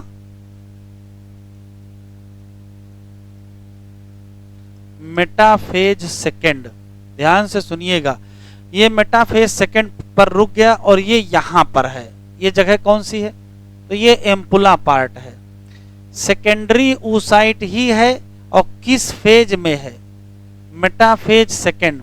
बस मेटाफेज सेकेंड पर ये रिडक्शन डिवीजन रुका रहेगा और अब ये आगे नहीं बढ़ेगा। इसने एक शर्त रख दी। क्या शर्त? ये रखी है कि इधर से स्पर्म आए और इसको पेनिट्रेट करे। बाहर बना लेते हैं, ये मान लेते हैं सेकेंडरी oocyte है और ये मान लेते हैं स्पर्म है।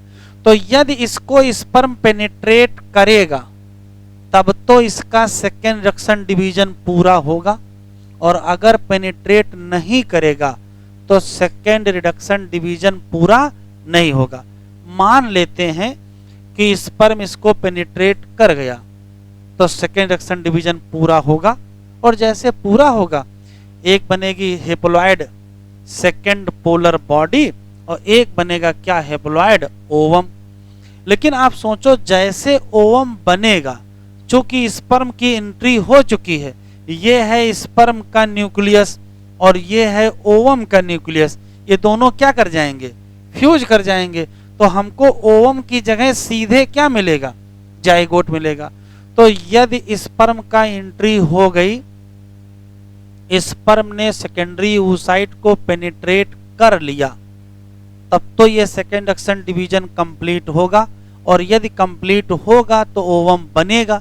लेकिन जैसे ही ओवम बनेगा वैसे स्पर्म का न्यूक्लियस ओवम के न्यूक्लियस से फ्यूज कर जाएगा, तो हमको ओवम मिलेगा ही नहीं देखने को, सीधे हमको क्या मिलेगा? जाइगोट मिलेगा। तो एक ऑप्शन ये है कि स्पर्म आए, पेनिट्रेट करे, ओवम बन के जाइगोट बने। इसका मतलब ये है कि यदि चाहते हो कि oogenesis कंप्लीट हो तो फिर जाइगोट जरूर बन जाएगा। दूसरा ऑप्शन है स्पर्म ना आए। तो अगर स्पर्म नहीं आए तो देखो क्या होगा।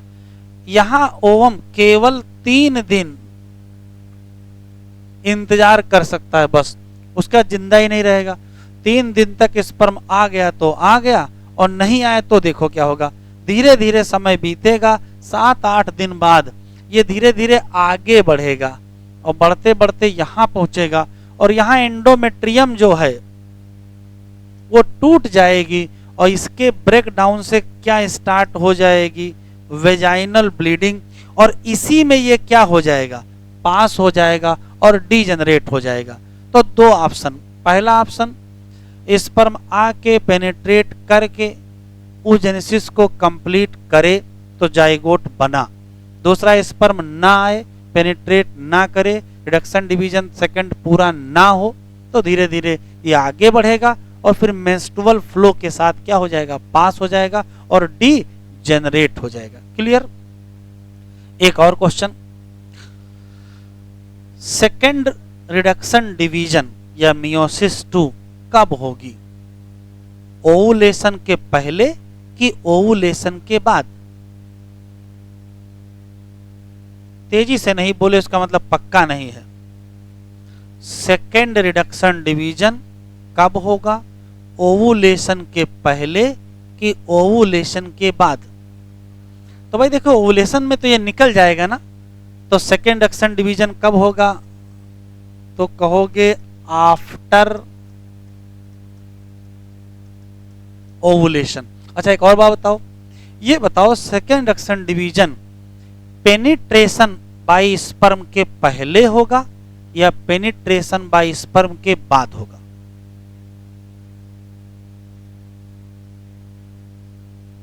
सेकेंड रिडक्शन डिवीजन तभी कंप्लीट होगा जब पेनिट्रेशन होगा। तो अगर पेनिट्रेशन नहीं होगा तो ये कंप्लीट होगा ही नहीं।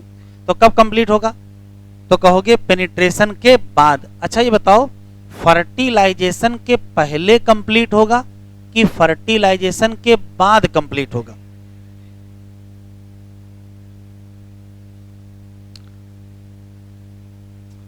सेकेंड रिडक्शन डिवीजन कब कंप्लीट होगा? ऑप्शन फर्टिलाइजेशन के पहले कि फर्टिलाइजेशन के बाद।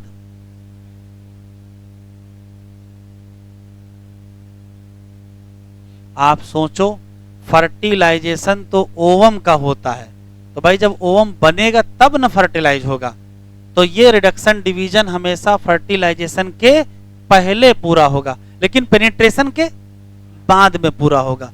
तो अभी दो क्वेश्चन आपको बताना है, ये बताओ पहली पोलर बॉडी कब बनेगी?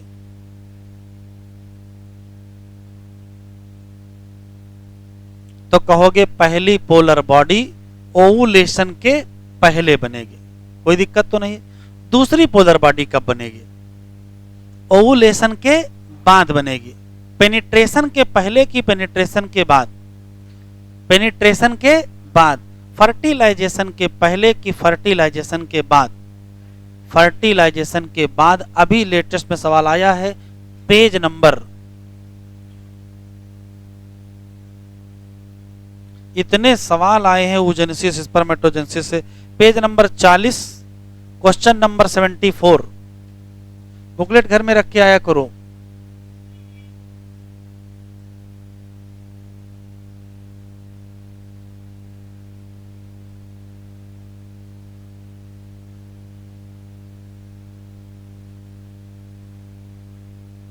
Seventy four.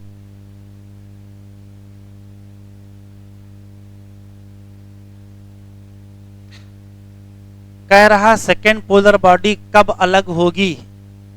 चार ऑप्शन दे दिया है।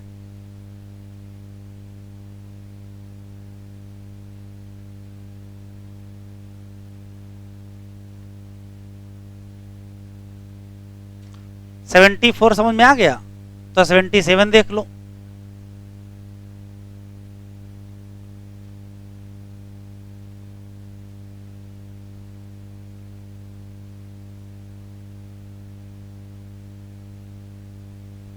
इसमें सुन लेते हैं, बस लिख लेते हैं। बर्थ के बाद प्यूबर्टी, अब बस क्वेश्चन रहने दो, घर में सॉल्व करना। बर्थ के बाद प्यूबर्टी की as per first reduction division complete होगा और बनेंगे small haploid cell first polar body, large haploid cell secondary oocyte। ये ड्यू टू अनइक्वल मियोसिस है, साइटोकाइनेसिस अनइक्वल हो गई। क्यों? न्यूट्रिएंट रिच साइटोप्लाज्म एक ही सेल को दे दिया गया। फायदा यह है कि कल को जाइगोट के डेवलपमेंट में वो काम आएगा। सेकेंड रिडक्शन डिवीजन स्टार्ट होगा, सेकेंडरी oocyte का स्टार्ट होगा, तब तक ओवुलेशन हो जाएगा। सेकेंडरी oocyte फलोपियन ट्यूब में पहुंच जाएगी और उसका रिडक्शन डिवीजन मेटाफेज 2 पर रुकेगा। तो मतलब झटके लग लग के चल रही oogenesis।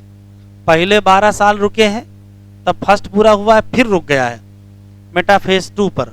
मेटाफेज 2 पर रुके रहेंगे और ये तभी कंप्लीट होगा जब स्पर्म सेकेंडरी oocyte को पेनिट्रेट करेगा।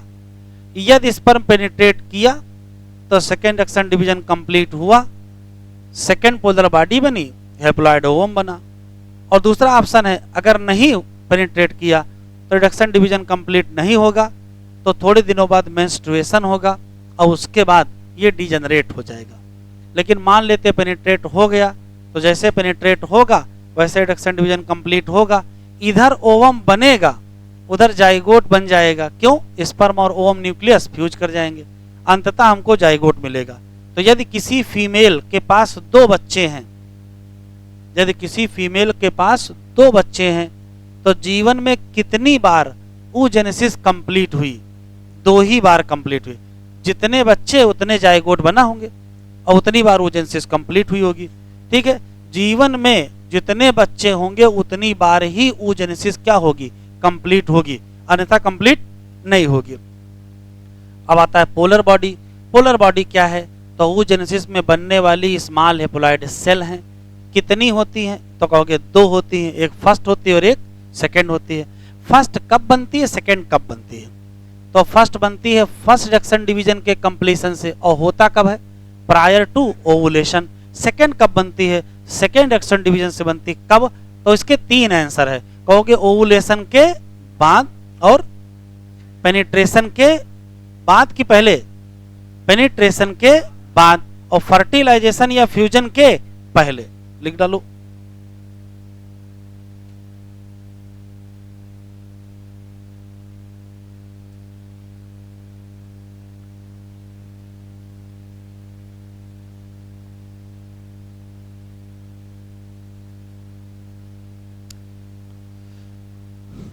At puberty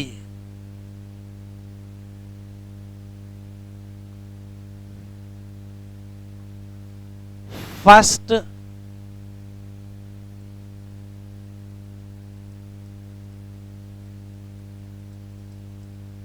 reduction division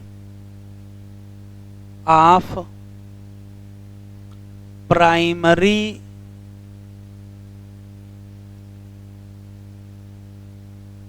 oocyte क्या हो जाएगा? Complete.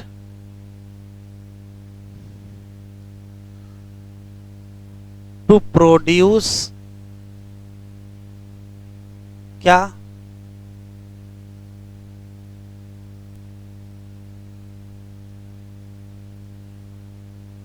Small haploid cell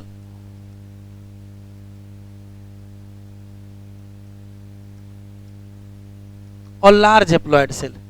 small haploid cell का नाम फर्स्ट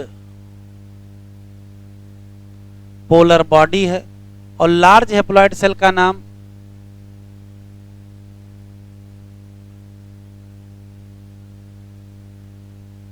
सेकेंडरी oocyte है। ऐसा क्यों हुआ? तो ये अनइक्वल है।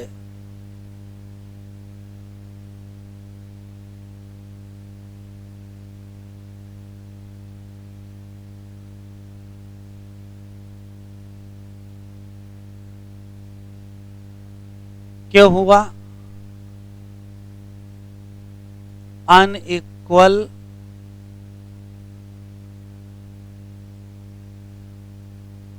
Reduction division.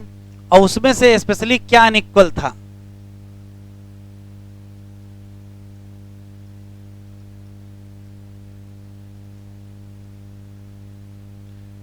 इसका रिजल्ट क्या होता है? इसका रिजल्ट होता है न्यूट्रिएंट रिच जो साइटोप्लाज्म है किसका?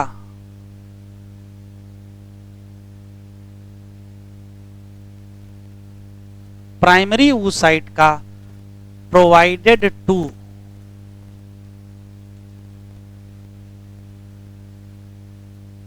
किसको दे दिया गया?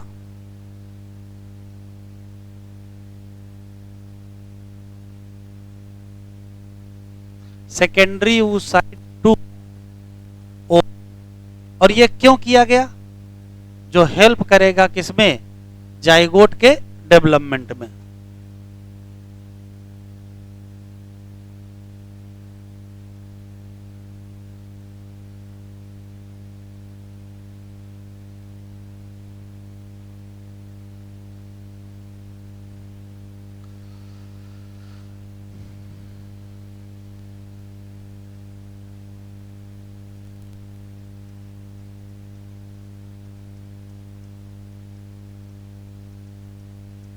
ओवुलेशन के दौरान क्या होगा?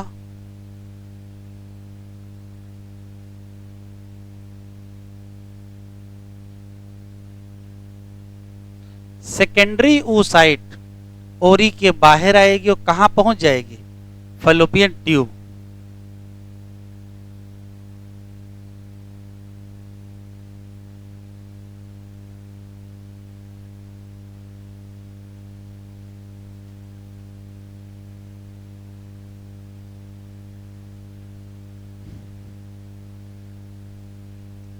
सेकेंडरी oocyte अपना सेकेंड एक्शन डिवीजन स्टार्ट करेगी, लेकिन वो भी रुक जाएगा कहां? मेटाफेज 2 पर।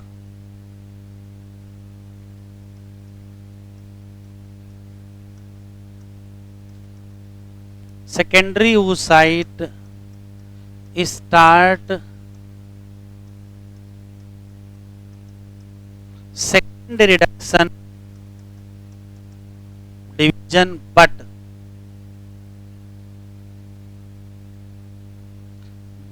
this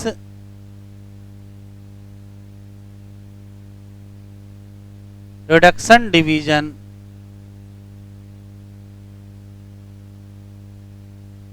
स्टॉप हो जाएगा कहां पर? एट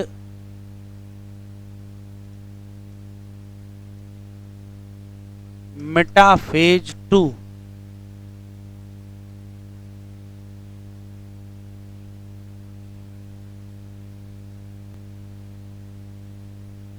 सेकेंडरी oocyte का सेकेंड रिडक्शन डिवीजन, ये बहुत इंपॉर्टेंट है।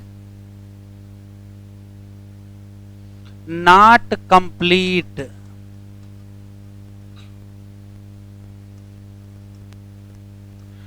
अंटिल, कब तक?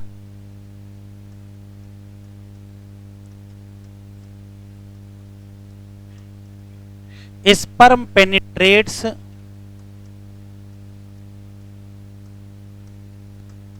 सेकेंडरी oocyte, या इसी को ओवम माना जाता है।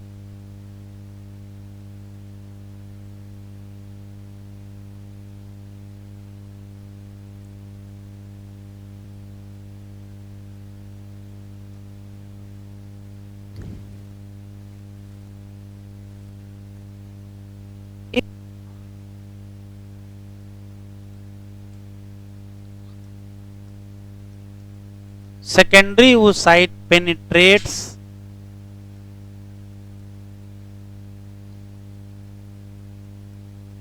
by sperm,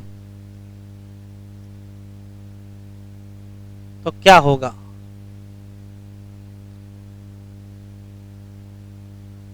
second reduction division complete होगा। रिजल्ट क्या होगा? रिजल्ट होगा स्मॉल हेप्लॉइड, क्या मिलेगी? Second polar body and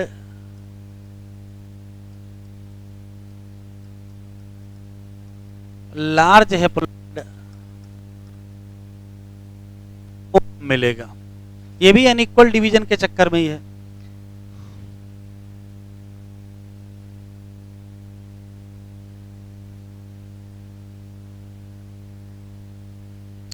as ovum produce, जैसे ही बनेगा क्या होगा? Sperm nucleus fuse with ovum nucleus, मतलब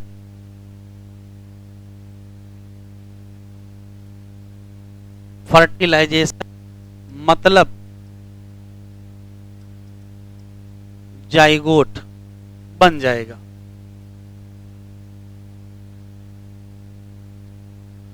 तो अगर oogenesis कंप्लीट हो गई तो हमको ओवम नहीं मिलेगा, क्या मिलेगा? जाइगोट मिलेगा, मतलब प्रेगनेंसी स्टार्ट हो जाएगी। तो यदि किसी फीमेल के 2 बच्चे हैं, इसका मतलब 2 बार जाइगोट बना है, इसका मतलब oogenesis 2 बार कंप्लीट हुई है। दूसरा option, if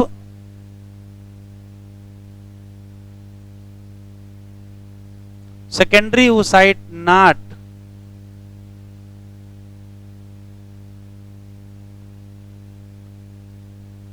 penetrates by sperm, तो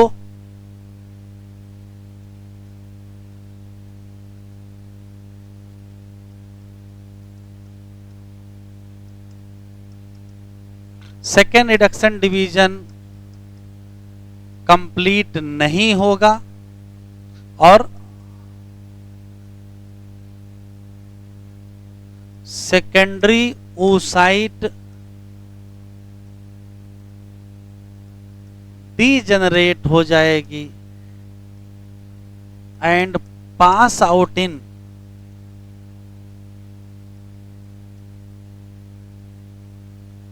menstrual फ्लो।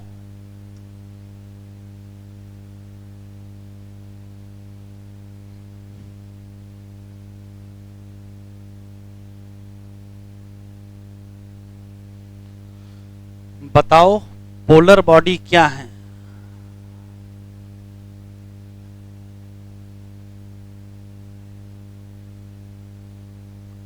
तो फिक्स 5 क्वेश्चन हैं। Small haploid cell produce during oogenesis due to unequal meiosis cytokinesis. इनका होगा क्या? एक बनती कितनी है? 2 होती हैं, फर्स्ट और सेकंड, और दोनों डीजेनरेट हो जाती हैं। तो जब डीजेनरेट ही हो जाना है तो बना काहे रहे हो? नहीं बनना चाहिए। तो आप सोचो अगर ना बनते तो क्या होता? तो जो सेकेंडरी oocyte है वो डिप्लॉयड होती, तो ओवम भी डिप्लॉयड होता, तो जाइगोट ट्रिप्लॉयड होता, तो बच्चे में 3-3 क्रोमोसोम होता है। ऐसे क्रोमोसोम बढ़ते चले जाते। तो हेप्लॉइडी तो भी तो मेंटेन करना है, ठीक है। पहली पोलर बॉडी कब बनेगी? ऑप्शन बताओ सिर्फ, ओवुलेशन के पहले कि ओवुलेशन के बाद? ओवुलेशन के पहले, बाद में कहां बनेगी? और सेकेंड पोलर बॉडी कब बनेगी? ओवुलेशन के बाद, पेनिट्रेशन के बाद, और फर्टिलाइजेशन के पहले। लिख लो।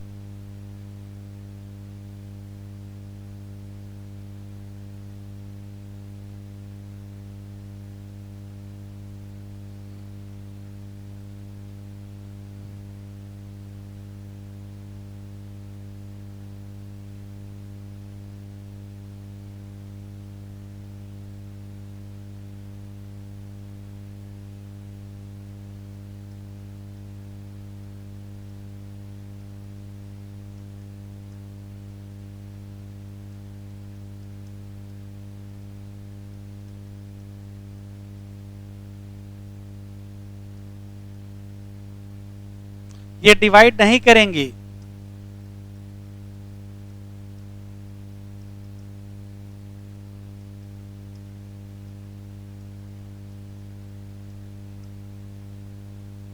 ये बताओ फर्स्ट पोलर बॉडी कब बनेगी?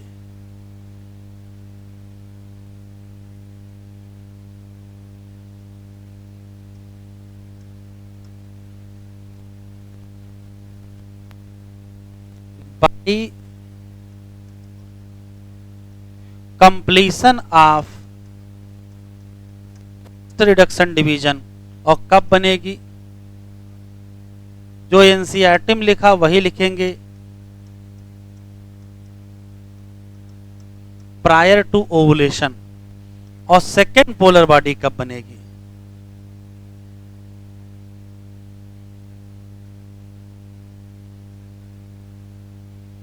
तो कहो क्या बेटा, कुछ गलत हो गया? प्रायर का मतलब पहले, बिफोर। सेकेंड पोलर बॉडी कैसे बनेगी? By completion of